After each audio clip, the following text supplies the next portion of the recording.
6 মিনিটের বিপর্যয়ে শত শত মানুষের প্রাণ গেল এবং একটি যাত্রীবাহী বিমান মুহূর্তের মধ্যেই ধ্বংস হয়ে গেল।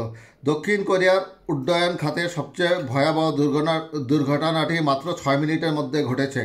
দেশটির ভূমি অবকাঠামো ও পরিবহন মন্ত্রণালয় এই সংক্ষিপ্ত সময়ে ঘটে যাওয়া ঘটনাগুলোর বিস্তারিত জানিয়েছে। রোববার 29শে ডিসেম্বর সিঙ্গাপুর ভিত্তিক গণমাধ্যম স্ট্রেটস টাইমস এ তথ্য প্রকাশ করেছে।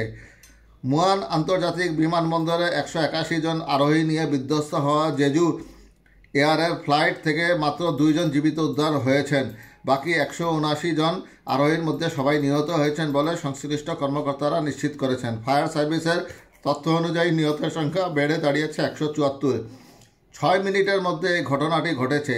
জেজু এয়ারপোর্টের ফ্লাইট 2216 থাইল্যান্ডের ব্যাংকক থেকে দক্ষিণ কোরিয়ার মুয়ান বিমানবন্দরে ফিরছিল। উড়োজাহাজটি 175 জন যাত্রী এবং 6 জন ফ্লাইট অ্যাটেন্ডেন্ট ছিলেন।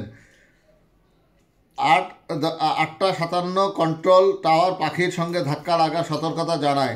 8:58 পাইলটরা মেডে সংকেত দেন। গণমাধ্যমের প্রতিবেদন অনুযায়ী পাখির সঙ্গে ধাক্কায় ল্যান্ডিং গিয়ার অকেজো হয়ে পড়ে।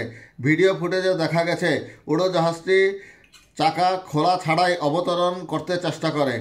9টার সময় বিপদ সংকেতের 2 মিনিট পর উড়োজাহাজটি রানওয়ের বিপরীত দিকে অবতরণের অনুমতি নেয়। 9:03 অবতরণের সময় উড়োজাহাজটি বিধ্বস্ত হয়ে আগুন ধরে যায়।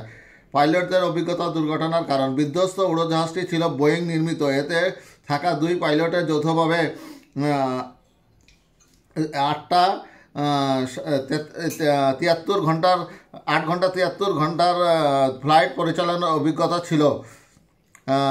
দক্ষিণ কোরিয়ার উড্ডয়ন নীতি পরিচালক জু জং ওয়ান জানিয়েছেন, মুয়ান বিমানবন্দরের রানওয়ের আকার নিয়ে কোনো সমস্যা ছিল না। রানওয়েটি 2800 মিটার দীর্ঘ, যা আগেও একই ধরনের উড়োজাহাজের অবতরণের জন্য যথেষ্ট ছিল। তবে দুর্ঘটনার কারণ হিসেবে বৈরী আবহাওয়া এবং পাখির সঙ্গে সংঘর্ষকে সম্ভাব্য কারণ হিসেবে উল্লেখ করা হয়েছে।